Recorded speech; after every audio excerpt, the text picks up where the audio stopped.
पहले ही क्वेश्चन ये नहीं होना चाहिए how to write a good answer. The first question is like how to understand the question की डिमांड कुछ और होती है। 2025 में मेंस लिखा है, उसमें कुछ चेंजेस थे। यहाँ पे मेरा जीएस का स्कोर 400 है। पूरे दिन में बहुत सारी कॉपीज इवैल्यूएट करेंगे तो वो आपका ही आंसर क्यों पढ़े। अगर आपने वही कॉपी 2-3 लोगों के साथ भेजी, 2-3 लोगों को अगर आप वो कॉपी दिखाएंगे, अगर 2-3 लोग वही सेम बात बोल रहे हैं तो इसका मतलब कुछ तो गड़बड़ है। तो यहाँ पे डिफरेंट क्या था, यहाँ पे डिफरेंट था प्रेजेंटेशन। बहुत सारा डेटा यूज़ करेंगे, बहुत सारे फैक्ट्स लिखेंगे, तो हो सकता है बहुत बार ये चीज़ नहीं आपको हेल्प करती है।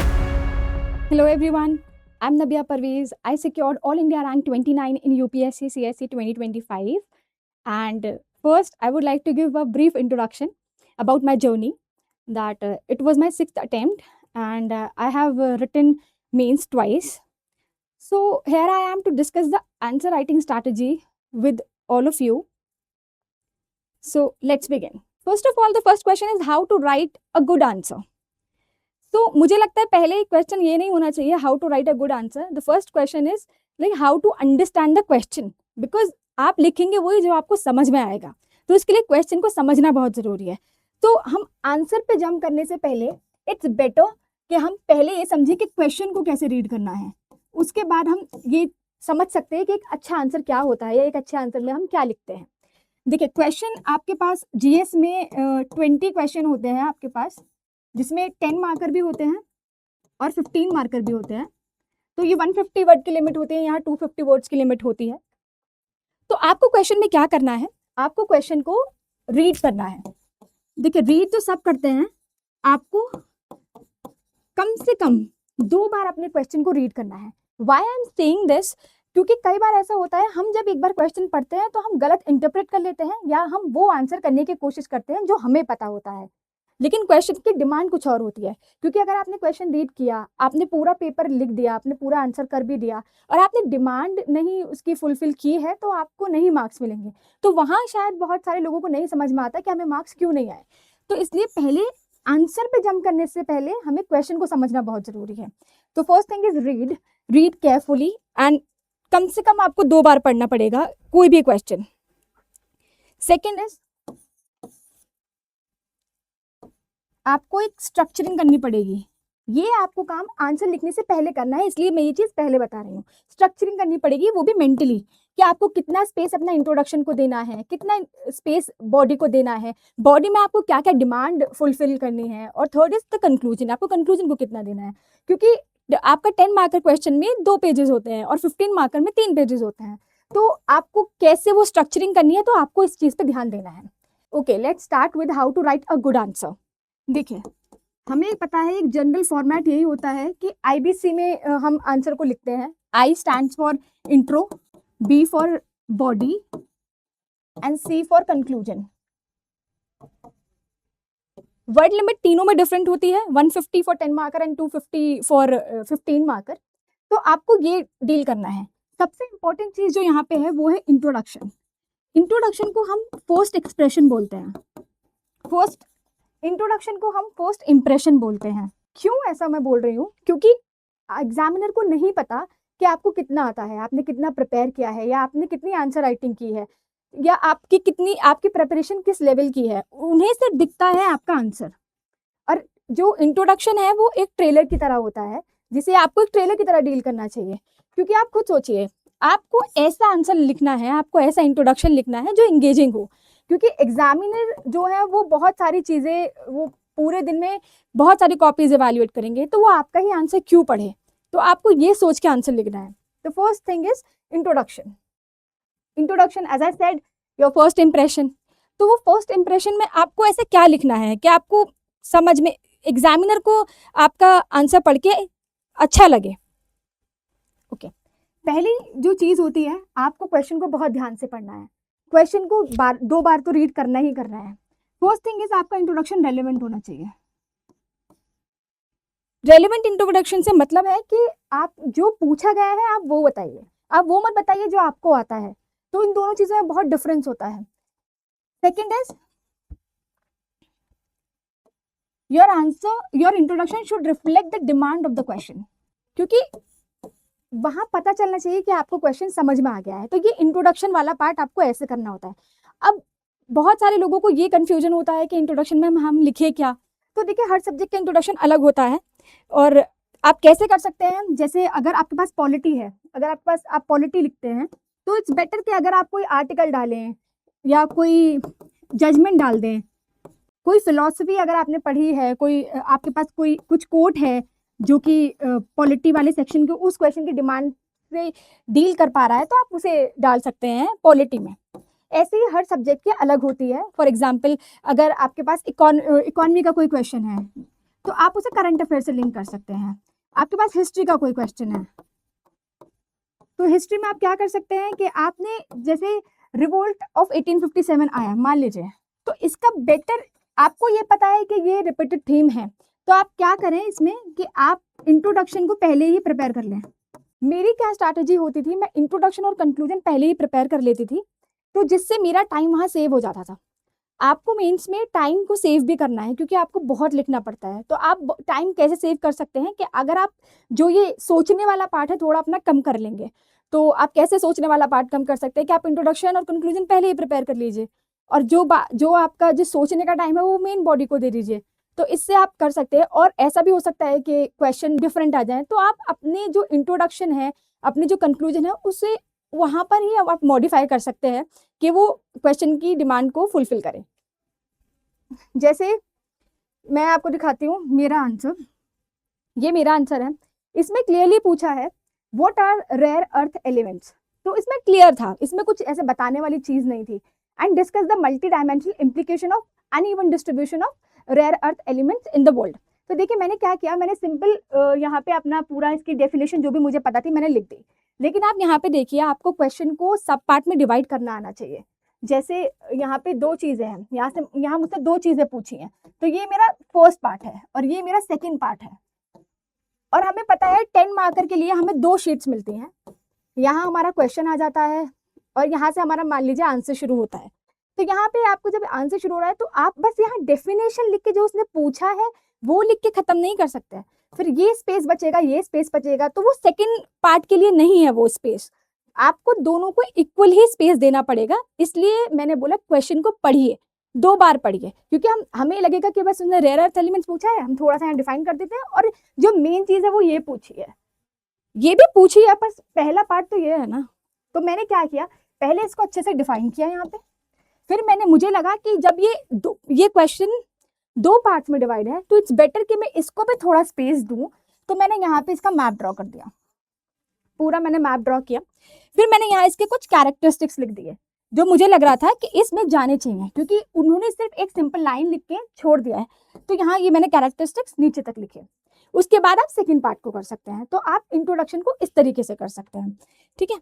जैसे एक और अगर मैं दिखाऊं अपना आंसर, ये वाला आंसर, इसमें भी आपको पहले आइडेंटिफाई करना है कितने क्वेश्चन पूछे, कितने सब पार्ट्स पूछे। इसमें भी अगर मैं देखूं तो मुझे 2 ही दिखाई दे रहे हैं, ठीक है।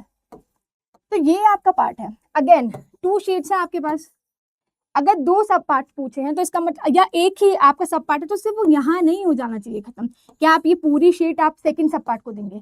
तो ये इतना अनइवन नहीं होना चाहिए, आपको इक्वली भी नहीं, लेकिन आपको क्वेश्चन पढ़ के समझ में आ जाएगा कि क्वेश्चन की डिमांड क्या है।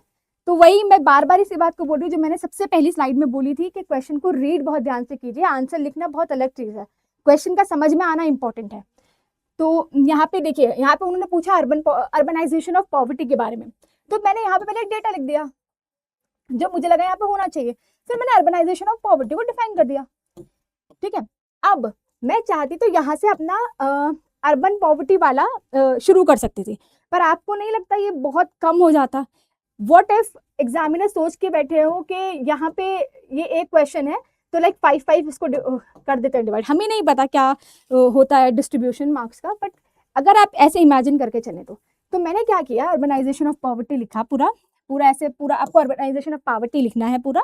यहाँ पे मैंने उसके कैरेक्टरिस्टिक्स डाले, ये पूरा मैंने यहाँ पे लिखा, पूरा डेटा वेटा सब डाला। और यहाँ पे मुझे लगता था एक इसका इम्पोर्टेंट जो कैरेक्टरिस्टिक्स हो सकता है या इसका मुझे बताना चाहिए वो है अर्बन स्लम्स, जो अर्बनाइजेशन ऑफ पॉवर्टी का एक पॉइंट बन सकता है। तो मैंने उसको मैं मैप पे दिखा दिया।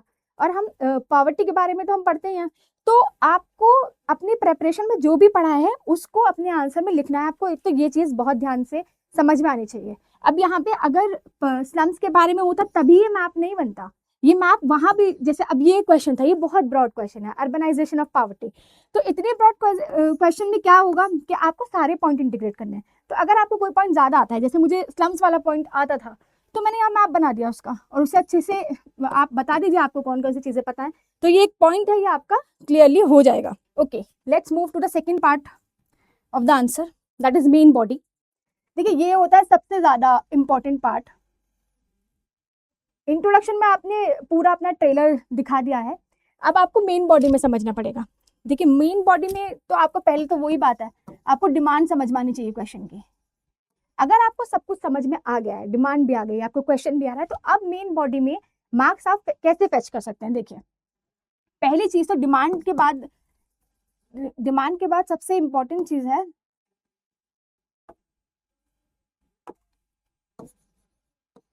देखिए, पहली चीज है इसमें मल्टी डायमेंशनल अप्रोच। देखिए, इसमें क्या है, अगर आप कोई भी क्वेश्चन पढ़ते हैं, अगर आप उसको वन डायरेक्शनल रखते हैं, आपके सिर्फ एक ही पॉइंट पर आप बात करे जा रहे हैं, एक ही पॉइंट को बार बार लिखे जा रहे हैं, तो उससे कोई फायदा नहीं है, क्योंकि आपको अपने कंपेटिटर से बेटर लिखना है। तो वो कैसे आएगा, वो मल्टी डायमेंशनल अप्रोच से आएगा।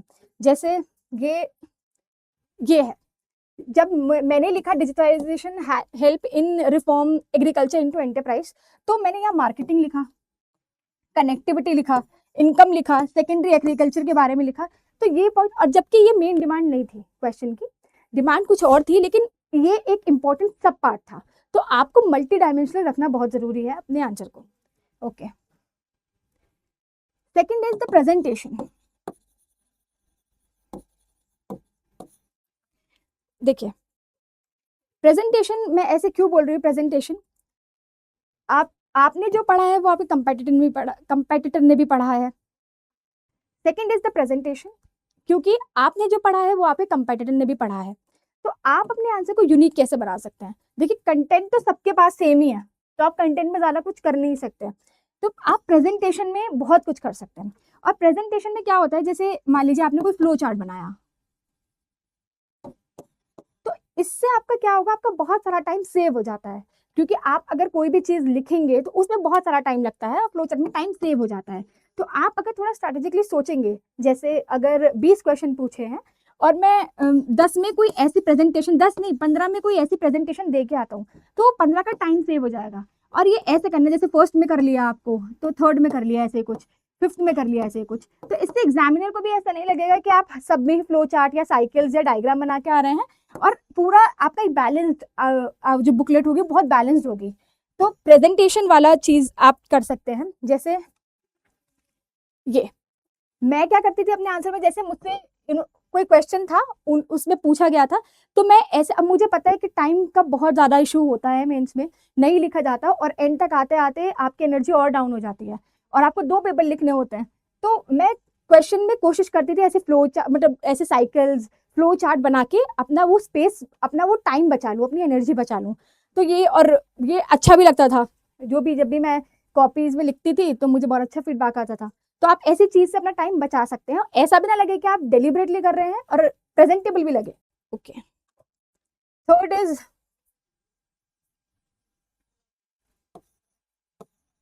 Value addition. देखिए, प्रेजेंटेशन और वैल्यू एडिशन में ये दोनों ही हैं जो आपको एज देते हैं। क्यों मैं ऐसा बोल रही हूँ, प्रेजेंटेशन पे सबकी कमांड नहीं होती है, ठीक है, और वैल्यू एडिशन पे भी नहीं होती है। वैल्यू एडिशन आप कैसे कर सकते हैं अपने आंसर्स में, लाइक दिस। देखिए, ये वन हेल्थ अप्रोच पे कोई क्वेश्चन था, सबको पता है वन हेल्थ के बारे में। अगर आप अपने आंसर में ऐसा कुछ लिख के आएंगे, ऐसा कुछ बना के आएंगे, और हमेशा हमेशा बॉक्स में बनाइएगा, ठीक, ऐसा कुछ बना के आएंगे, तो एग्जामिनर के आपके रिटन पॉइंट से ज्यादा इस पर ध्यान जाएगा, और आपके लिए मुझे लगता है वहीं पे हो गया है, एग्जामिनर को समझ में आ जाएगा कि आपको पता है ये चीज, ठीक है। तो जैसे सेकंड ये था, हम सबको पता है एग्रीकल्चर का जीडीपी में क्या कंट्रीब्यूशन है, कितनी पॉपुलेशन एग्रीकल्चर में है हमारी, लेकिन अगर आप इस तरीके से प्रेजेंट करेंगे तो आपका आंसर ज्यादा प्रेजेंटेबल लगेगा। आप खुद सोच के देखिए, एक कोई एग्जामिनर है, वो दिन में 100 या कितनी भी कॉपी चेक कर रहे हैं, वो कितनी भी कॉपी अगर वो इवैल्यूएट कर रहे हैं, तो आपको नहीं लगता आपको ऐसा आंसर लिखना चाहिए जो एग्जामिनर का फटीग थोड़ा कम करे, उनका स्ट्रेस कम करे। तो मुझे ऐसा लगता है जितना सिंपल आंसर लेकिन जिसमें प्रेजेंटेशन होगी, जिसमें वैल्यू एडिशन होगा, जितना आप उनका काम कम करेंगे उतना आपको ये मुझे लगता है उतना आपको रिवॉर्ड मिलेगा। तो आपको क्या करना है, आपको सिर्फ उनका स्ट्रेस कम करना है। अगर आप उनका स्ट्रेस कम करेंगे तो आपके मार्क्स बढ़ जाएंगे। अब जैसे आप इसे लिखने के बजाय अगर ये बनाते आप तो आपका हो जाता। ठीक है, सब ये लिख के आएंगे, सब एग्जाम्पल्स में लिखते हैं, आप ही बना दीजिए, हो जाएगा। ठीक है, जैसे अब मैं एक और चीज दिखाती हूँ। ये मैंने अपने GS1 के में आंसर्स में लिखती थी, मैं ऐसे बनाया भी है मैंने बहुत बार। ठीक है, लेकिन अब आप वो बोलेंगे जो लोग जिनका डायग्राम या थोड़ा ड्राइंग सही नहीं है कि ये ऐसे कैसे बन सकता है। पहली बात तो मेरा जोलॉजी ऑप्शनल था, तो डायग्राम पे थोड़ा मेरा कमांड है। तो इस चीज में अगर आपको ये नहीं बनना है तो आप यहाँ पे सिर्फ ऐसे लिख के यहाँ पे लिख सकते थे एनिमल, और बाकी आप ये सब चीजें बना सकते थे अगर आपसे पूछा जाए। और इसमें ये नहीं है कि आपको अगर ये आपकी शीट है, यहाँ पे आप पूरा लिख रहे हैं या मेन बॉडी तो आप आधे पेज पे बना कर रहे हैं, नहीं, कोई पॉइंट लिखा, उस पॉइंट को कोराबोरेट करने के लिए डायग्राम यहाँ पर आप बना दीजिए, हो जाएगा। उनको समझ में आ जाएगा कि आपको पता है। और क्योंकि ऐसा होता है कई बार कि हम जो भी आपने लिखा है वो नहीं पढ़ पाते हैं, ये बहुत बार आपने भी देखा होगा, तो बहुत मुश्किल है सारी चीजें पढ़ना। बेटर कि आप अच्छे से प्रेजेंट करें। जैसे अब टेम्पल्स के बारे में हम सब पढ़ते हैं, टेम्पल आर्किटेक्चर के बारे में, लेकिन अगर कोई क्वेश्चन टेम्पल आर्किटेक्चर पे आ रहा है तो ये मतलब नहीं है कि अगर कोई आपकी शीट है, मेन बॉडी आपकी यहाँ से शुरू हो रही है तो आप पूरे में यहाँ टेम्पल आर्किटेक्चर बना दें, नहीं, क्योंकि वो डिमांड नहीं है क्वेश्चन के, इसमें आपको मार्क्स नहीं मिलेंगे। क्योंकि ये जो मैंने जहाँ पे ये ड्रॉ किया था वहाँ पे टेम्पल आर्किटेक्चर एक वन ऑफ द पॉइंट था मेरे मेन बॉडी का, तो मुझे लगा ये बनाना चाहिए तो मैंने बना दिया। ठीक है, तो आपको भी ऐसे करना है, पहले डिमांड समझनी है, और अगर आपको कोई भी डायग्राम आता है अपने पॉइंट के सामने एक छोटा सा बॉक्स बनाइए, उसके अंदर डायग्राम बनाइए, और डायग्राम हमेशा लेबल कीजिए, हमेशा लेबल कीजिए। अगर आप छोटा भी बना रहे हैं तो भी आप अपना डायग्राम को लेबल कीजिए। Okay, the fourth thing is underline the keywords और की टर्म्स। ठीक है, अंडरलाइन द की टर्म्स से क्या होता है, देखिए हमें ऐसा लगता है कि अंडरलाइन ही तो करना है, या फिर हम, या आप बॉक्स में भी रख सकते हैं अपना कोई कीवर्ड हो तो उससे क्या फर्क पड़ता है, उसका आपके प्रेजेंटेशन पे, उसके आपके आंसर पे बहुत फर्क पड़ता है। जैसे मैं अपना एक आंसर का स्क्रीनशॉट दिखाती हूँ, या दिस वन, मुझे इतना पता था, मैंने सेपरेशन ऑफ पावर मेरा यहाँ पे कीवर्ड था, मैंने उसको बॉक्स किया। जुडिशियल ओवररीच मेरा कीवर्ड था, मैंने यहाँ बॉक्स किया। टायरनी ऑफ अनइलेक्टेड था, उसको बॉक्स किया। यहाँ पे रॉन्ग प्रेसिडेंस वाला था, मैंने इसको बॉक्स किया। ठीक है, और आपको कोई लगता है कि आपको कोई चीज़ अंडरलाइन करनी चाहिए, आप बॉक्स में नहीं बना सकते हैं, तो वो चीज़ आप ज़रूर अंडरलाइन कीजिए, क्योंकि बहुत मुश्किल है पूरी शीट को पढ़ना। अगर आप अंडरलाइन करते हैं और आप किसी चीज़ पे स्ट्रेस देते हैं तो एग्जामिनर, चांसेस बहुत ज़्यादा है कि एग्जामिनर उसे ही पढ़ेगा। ठीक है, और देखिए इसमें यहाँ पे बॉक्स करने वाली चीज़ और ये सब लोग बोलेंगे कि पेपर ही नहीं कंप्लीट होता है, तो ये स्पीड एक फैक्टर है। अगर आपकी स्पीड है आंसर लिखने की और आपका पेपर जो आपका कंप्लीट करने का कोई इशू नहीं है, तो आप ये सब चीजें कर सकते हैं। ये सबसे क्या होगा, आपको बस एडिशनल, अगर आपका स्पीड इशू नहीं है तो आप क्या कर सकते हैं, आप ये सब कर सकते हैं, जैसे बॉक्स में बनाना और ये सब कर सकते हैं। अदरवाइज अंडरलाइन तो आपको करना ही करना है। अंडरलाइन करने से बहुत प्रेजेंटेबल लगता है आपका आंसर। आपको क्वेश्चन में कीवर्ड को ध्यान से पढ़ना है। हर बार क्वेश्चन के में कीवर्ड होते हैं, लाइक क्रिटिकली एग्जामिन, ठीक है, एनालाइज और इवैल्यूएट, कुछ भी हो सकता है। तो आपको ये बहुत अच्छे से एग्जामिन करना है, आपको बहुत अच्छे से देखना है कि ये पूछ क्या रहा है क्वेश्चन। क्योंकि अगर क्रिटिकली एग्जामिन है तो आपको दोनों पॉइंट्स लिखने पड़ेंगे, पॉजिटिव भी नेगेटिव भी। और एक बात हमेशा ध्यान में रखिएगा, जब भी आप नेगेटिव पॉइंट लिखें या चैलेंजेस लिखें किसी भी क्वेश्चन में, किसी भी आंसर में, तो इट्स बेटर कि आप वे फॉरवर्ड दें। क्योंकि अगर आप वे फॉरवर्ड, लाइक अगर 10 मार्कर है तो इतना स्पेस नहीं होता है हमारे पास।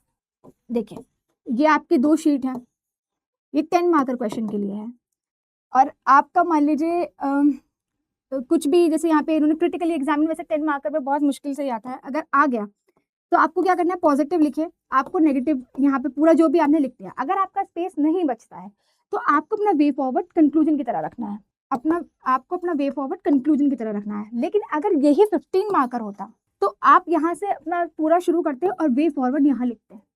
ठीक है, वे फॉरवर्ड के लिए आपको अलग से लिखना पड़ेगा और फिर यहाँ पे आप अपना कंक्लूजन देते हैं। तो यही इसलिए मैंने पहली स्लाइड में आपको कुछ कुछ बताया था, इसलिए मैंने आपको पहली स्लाइड में बताया था चीज़ें कि क्वेश्चन बहुत ध्यान से रीड करना है। ये कीवर्ड्स को रीड करने वाली चीज़ क्वेश्चन में ही आती है। सेकंड, मैंने आपको बोला था कि आपको मेंटली स्ट्रक्चर करना है, तो वो स्ट्रक्चरिंग वाली चीज़ ये है। शुरू में नहीं हमें फर्स्ट स्लाइड में समझ में आया होगा, लेकिन अब समझ में आ रहा होगा कि इसलिए बोलते हैं कि स्ट्रक्चरिंग आपको पहले करनी है। आप देख लीजिए क्वेश्चन को, आपको समझ में आ जाएगा मेरा कहाँ तक कौन सा क्वेश्चन रहेगा, फिर उतने ही आप पॉइंट्स जनरेट कीजिए। Okay, conclusion, final impression. देखिए, कंक्लूजन फाइनल इंप्रेशन मैंने क्यों लिखा है, आप कोई भी आंसर लिख रहे हैं, आपने आंसर यहाँ से शुरू किया। इंट्रोडक्शन आपका बताएगा कि एग्जामिनर आपका क्वेश्चन आगे पढ़ने वाला है, आपका आंसर आगे पढ़ने वाला है कि नहीं। उन्होंने पढ़ लिया आंसर, चलो यहाँ पे आपकी मेन बॉडी आ गई, यहाँ पे पूरी आ गई। यहाँ से आप अपना कंक्लूजन लिखेंगे।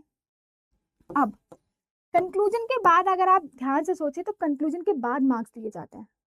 अगर आप कंक्लूजन स्किप करते हैं या कंक्लूजन आप कुछ ऐसे ही लिख देते हैं कि मैंने बहुत इंट्रो और मेन बॉडी तो बहुत अच्छे से लिखा है, मैं कंक्लूजन ऐसे एक या तो एक लाइन में कुछ भी लिख सकते हैं, या कुछ भी ऐसे फ्यूचरिस्टिक कुछ भी इंक्लूसिव सा नहीं लिखा है आपने, तो चांसेस है कि वो सोचे कि आपको मार्क्स देने से पहले शायद वो सोचे। ठीक है, तो इट्स बेटर कि अपना फाइनल इंप्रेशन जो है इस पे भी काम किया जाए। इंट्रोडक्शन और कंक्लूजन के लिए जो मैं करती थी वो मैं बता चुकी हूँ कि आप इनको पहले ही प्रिपेयर कर सकते हैं। ठीक है, अब जैसे कोई भी अगर इंट्रोडक्शन आपने लिखा, फॉर एग्जाम्पल हमें पता है कुछ रिपीटेड थीम है, जैसे गवर्नर का फॉर एग्जाम्पल, यूपीएससी हमेशा क्वेश्चन गवर्नर या प्रेसिडेंट पे पूछता है, तो आपको क्या करना है, आपको इंट्रोडक्शन प्रिपेयर कर लेना है। अगर आपको कोई रिपीटेड थीम पता है कि यूपीएससी गवर्नर का क्वेश्चन पूछ रहा है, तो आप इस पे बहुत ही जनरल सा इंट्रोडक्शन मत प्रिपेयर कीजिए कि आपने बस आर्टिकल मेंशन कर दिया और आपका काम हो गया। नहीं, ऐसे नहीं करना है। अगर आप कोई रिपीटेड थीम है तो आपको उस पे इंट्रोडक्शन बहुत अलग सा यूनिक सा करना है। ये आप कहाँ से कर सकते हैं, आप चैट जीपीटी की हेल्प ले सकते हैं आप, या कोई भी आप एआई की हेल्प ले सकते हैं, यहाँ पे ये चीज हो जाएगी। Same for the conclusion, conclusion और इंट्रोडक्शन आपको फिर वहीं पे ऑन द स्पॉट आपको मॉडिफाई करना पड़ेगा जैसे भी क्वेश्चन की डिमांड होगी। लेकिन इससे क्या होगा, आपका सोचने वाला काम कम हो जाएगा, क्योंकि मेंस में आपको सिर्फ 6 से 7 मिनट मिलते हैं 10 मार्कर के लिए और 10 से 11 मिनट मिलते हैं 15 मार्कर के लिए। तो अगर आप ये काम पहले कर लेते हैं तो आपको सिर्फ मेन बॉडी में सोचना है और फिर आपका बहुत काम कम हो जाता है, और जिससे आपको लगता है कि हाँ मुझे तो सब आता है या मुझसे तो आराम से हो जाएगा। तो आप ये काम कर सकते हैं कंक्लूजन में। ठीक है, और कंक्लूजन हमेशा सब्जेक्ट के हिसाब से, थीम के हिसाब से कीजिएगा। जैसे अगर पॉलिटी है तो इट्स बेटर कि आप, जैसे ग्रैनुल ऑस्टिन का कोई कोऑपरेटिव फेडरलिज्म है, आप उसको लिख दें यहाँ पे कंक्लूजन में, या फिर पीएम ने कुछ कहा है या पीएम की कोई स्कीम है तो आप उसको लिखें यहाँ पे, या कोई भी आप किसी का कोट लिख सकते हैं। तो आपको थीम बेस्ड कंक्लूजन ही लिखना है, क्वेश्चन बेस्ड ही लिखना है पूरा।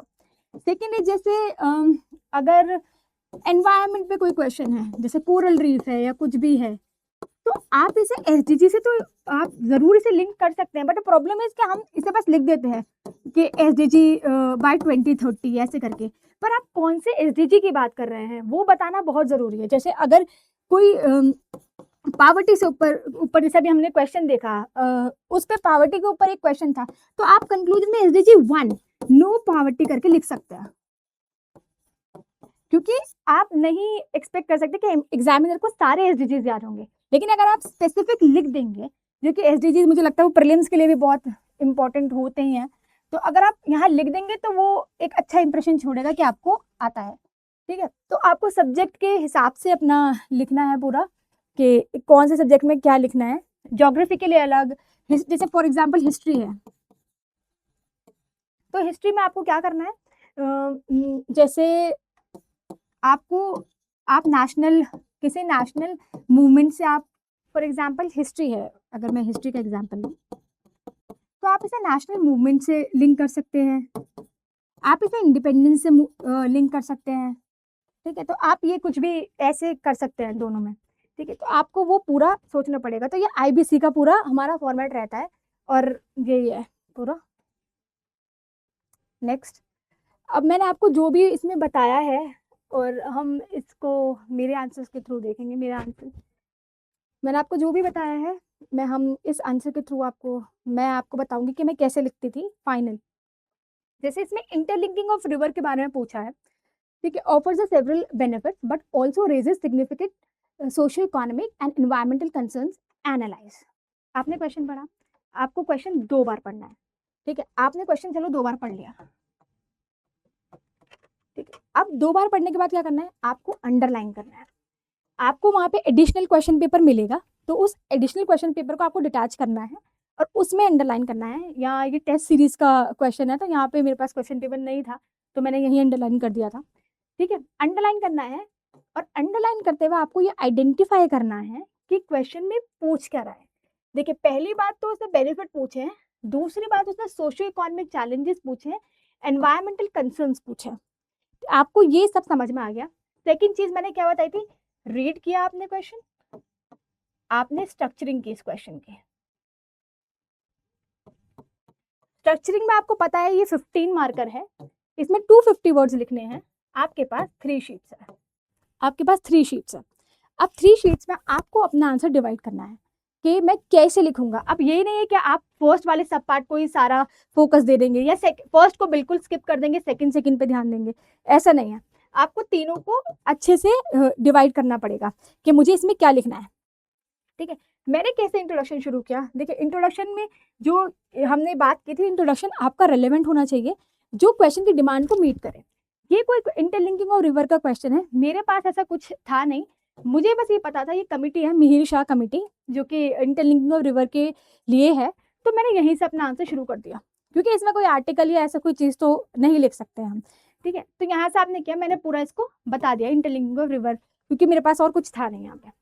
सेकंड, उसने पूछा बेनिफिट, तो देखिए आपने मैंने बेनिफिट और मैंने यहाँ पे चीज बोली थी, स्ट्रक्चरिंग के बाद आपको फिर इंट्रो लिखना है, मेन बॉडी और कंक्लूजन। बॉडी में जो मैंने बोला था आपको अंडरलाइन करना है, अंडरलाइन वाली चीज यहाँ से आ गई, मैंने अपने सारे पॉइंट्स अंडरलाइन कर दिए। अगर वो ये चीज भी नहीं पढ़ते हैं तो वो उन्हें ये पता होगा ये एग्रीकल्चर प्रॉस्पेरिटी की बात कर रही है, ठीक है। अगर वो ये सब चीज स्किप कर देते हैं, चलिए मान लीजिए, तो वो ये पता है, उनको ये पता है एग्जाम्पल से उसने केन बेतवा इंटरलिंकिंग को बता दिया है, ठीक है। तो आप क्लाइमेट एडवर्सिटी मतलब कुछ भी, इको टूरिज्म और इकोनॉमिक ग्रोथ सब और अंडरलाइन कर दीजिए, और आपके पास अगर एग्जाम्पल है तो वो एग्जाम्पल यहाँ पे जरूर डालिए, ठीक है। अब यहाँ पे बेनिफिट वाला पार्ट हो गया। चलिए, अब मुझे लगा कि मेरे पास, क्योंकि हम इंटरलिंकिंग पढ़ते हैं और मेंस में क्या होता है ना, जो आपका जो प्री और मेंस के बीच में टाइम होता है ना, इसमें जो भी करंट अफेयर में होता है ना, उसके बहुत हाई चांस होते हैं आने के। तो इसमें मुझे लगा मेरे पास बहुत इंटरलिंकिंग वाले जो एग्जाम्पल्स है बहुत ज़्यादा है, क्योंकि हम मेंस में भी पढ़ते हैं, प्री के लिए भी पढ़ते हैं, तो मैंने वो सारे ड्रॉ कर दिए। और जो मैंने पहली स्लाइड में बताया था, हमेशा बॉक्स में करिएगा, साइड का कोई मैटर नहीं है, आप यहाँ कर सकते हैं, आप यहाँ कहीं भी बना सकते हैं, और लेबल जरूर करिएगा, आप क्या बताना चाह रहे हैं उन्हें नहीं पता है, ठीक है। यहाँ पे आप जितने पॉइंट्स लिखना चाहें लिख दीजिए, ठीक है। अब जो सेकंड पार्ट था क्वेश्चन का, मैंने सेकंड पार्ट हम क्या करते हैं, ऊपर बस ऐसे कंसर्न लिख के शुरू कर देते हैं कि जी ये कंसर्न है, पर मैंने बोला कि parliamentary standing committee on rural development, ये कुछ इसका ये कंसर्न है, ठीक है, ये कुछ कंसर्न है। उन्होंने क्लियरली बोला था सोशियो इकोनॉमिक कंसर्न, नहीं बोलते तो जैसे मैंने अपने बोला था मल्टी डायमेंशनल हम रखते हैं, मल्टी डायमेंशनल रखते हैं, लेकिन यहाँ पे मल्टी डायमेंशनल में कैसे रखूंगा, उन्होंने सोशियो इकोनॉमिक एंड एनवायरमेंटल खुद ही पूछा है, तो आप सोशियो इकोनॉमिक, मैंने फिर सोशल को अलग डिवाइड किया, इकोनॉमिक को अलग डिवाइड किया, इसके अलग पॉइंट लिखे विद एग्जाम्पल्स, सब में एग्जाम्पल्स हैं, ठीक है, और यहाँ पे इसके इकोनॉमिक के अलग पॉइंट लिखे विद एग्जाम्पल्स अगेन, ठीक है। तो ये एक तरीका है क्वेश्चन को समझने का। यहाँ पे अगर देखिए सोशल हो गया, इकोनॉमिक हो गया, उन्होंने एक साथ पूछे, मैंने डिवाइड कर दिए थे, डिवाइड भी मैंने सोशल बहुत सारे लिखे एंड इकोनॉमिक बहुत सारे लिखे। फिर उन्होंने जो थर्ड था वो था एनवायरमेंटल, फिर मैंने एनवायरमेंटल लिखे, मैंने सारे लिखा और मैंने फिर एग्जाम्पल दे दिया उसका, ठीक है। देखिए ये सोशल हो गया, इकोनॉमिक हो गया, ये एनवायरमेंट हो गया, ये सबको पता है, सबको पता है कि सोशल में डिस्प्लेसमेंट, ये सब सारे कंसेप्ट सबको पता है। तो यहाँ पे डिफरेंट क्या था, यहाँ पे डिफरेंट था प्रेजेंटेशन,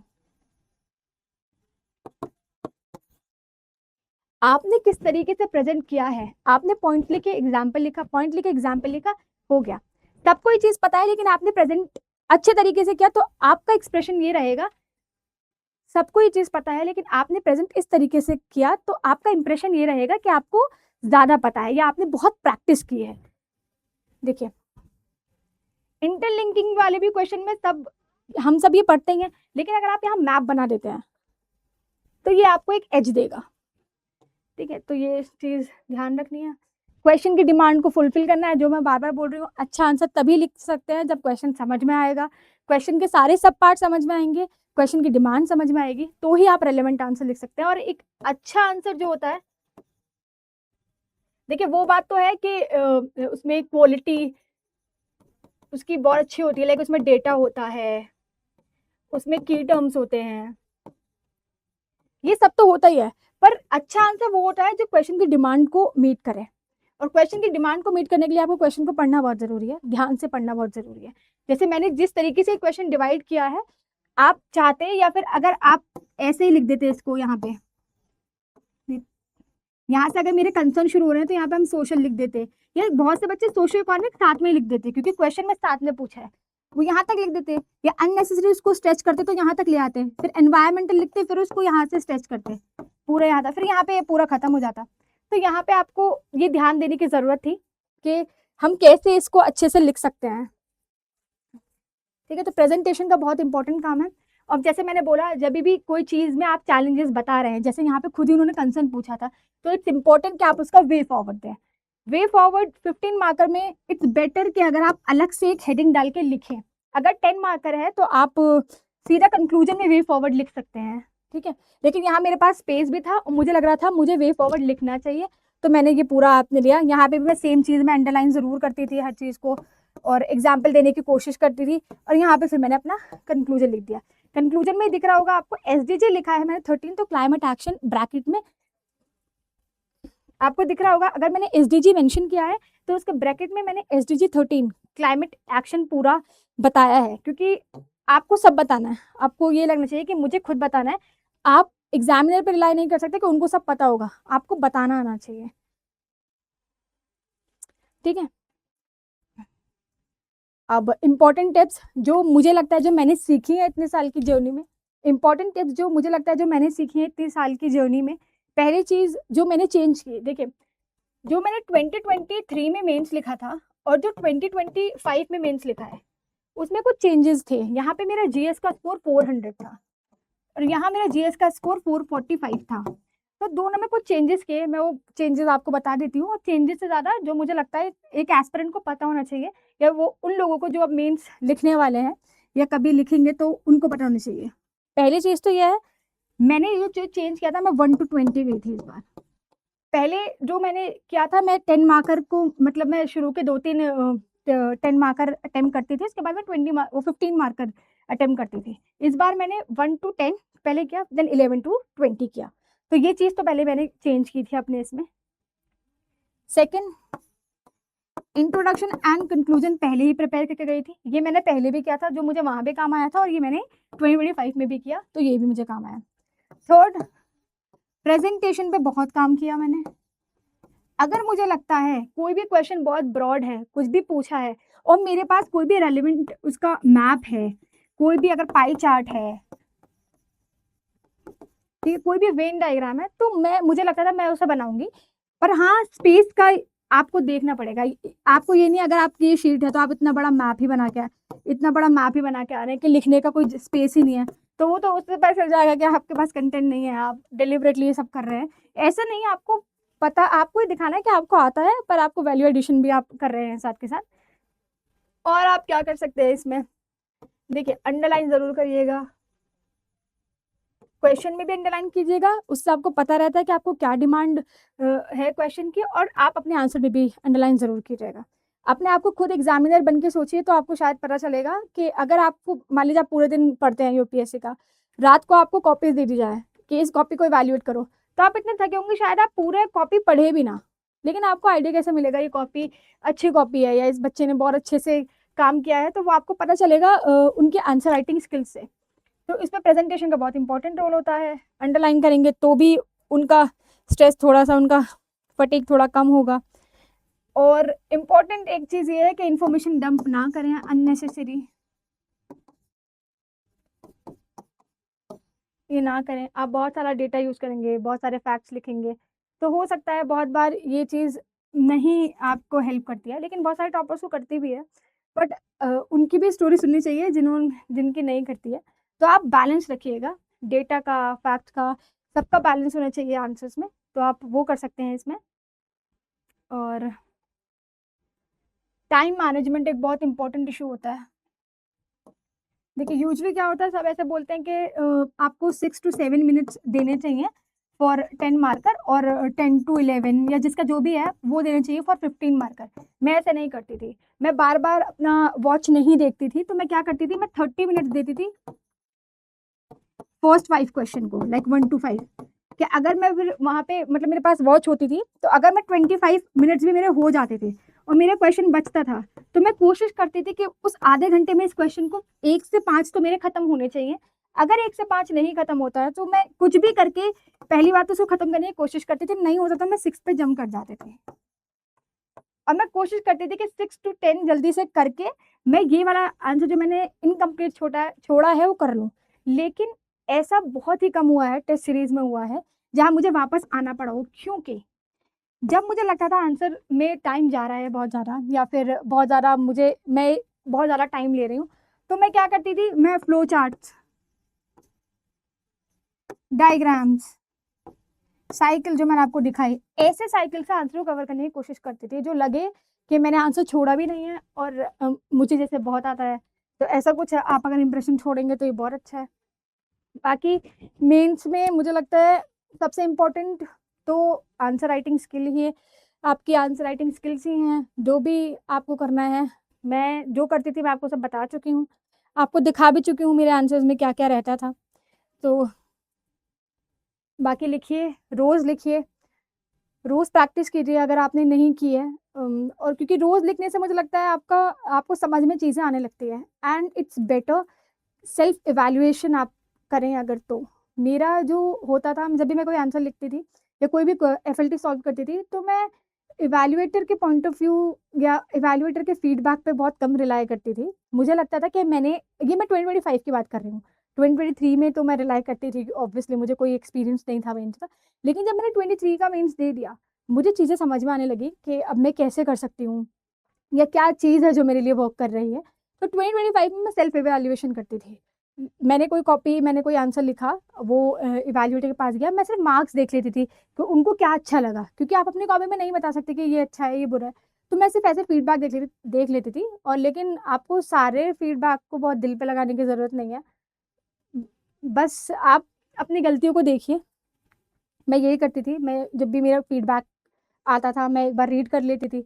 जहाँ मुझे लगता था कि ये मेरे लिए वर्क कर रहा है, तो मैं वहाँ उस पे ध्यान नहीं देती थी। और जहाँ मुझे लगता था कि नहीं, जो इवैल्यूएटर का फीडबैक है वो मैटर करता है, क्योंकि अगर आपने वही कॉपी 2-3 लोगों के साथ भेजी, 2-3 लोगों को अगर आप वो कॉपी दिखाएँगे, अगर 2-3 लोग वही सेम बात बोल रहे हैं, तो इसका मतलब कुछ तो गड़बड़ है, तो वो आपको आइडेंटिफ़ाई करनी पड़ेगी। लेकिन अगर वो एक ही कोई फीडबैक दे रहा है, क्योंकि सब ये बहुत सब्जेक्टिव है आंसर राइटिंग।